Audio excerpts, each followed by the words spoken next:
Assalamualaikum warahmatullahi wabarakatuh. Nama saya Siti Fadila dengan NIM 1911010. Saya akan menjelaskan mengenai dualisme hukum agraria. Hukum tanah sebelum berlakunya Undang-Undang Pokok Agraria bersifat dualistik dan pluralistik. Maksudnya di sini terdapat dualisme dalam peraturan pertanahan di Indonesia. Alasan mengapa terdapatnya dualisme yaitu: pertama, sebelum proklamasi, di dalam masyarakat itu terdapat penguasaan dan pemilikan tanah yang diatur sesuai dengan hukum adat. Yang kedua, aturan dari pemerintah Belanda yang menggeser kedudukan hukum agraria yang telah diakui dan ditaati oleh masyarakat tersebut. Dan yang ketiga, dengan hadirnya pemerintah Belanda, dengan sendirinya tanah-tanah yang terdapat di Indonesia diatur oleh dua peraturan. Yang pertama, peraturan tanah yang tunduk pada hukum adat, dan yang kedua, peraturan tanah yang tunduk pada pemerintah Belanda. Peraturan tanah yang tunduk pada pemerintah Belanda misalnya hak opsal, hak erfak, dan hak eigendom.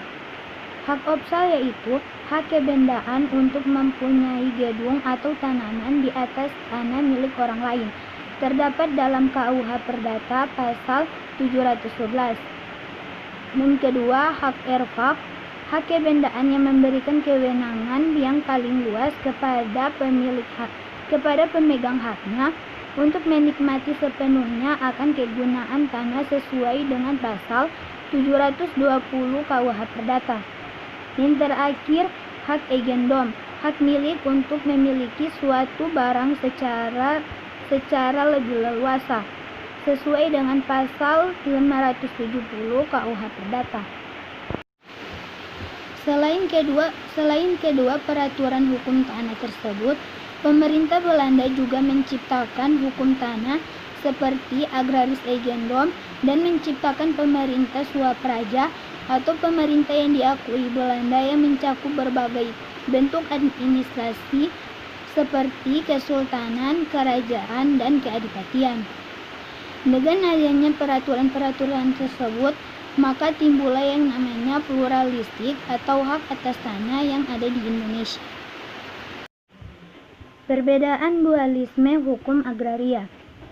Hukum agraria adat, lembaga hukumnya diatur oleh hukum adat, dan yang memiliki wewenang untuk mengaturnya yaitu kepala adat atau kepala suku.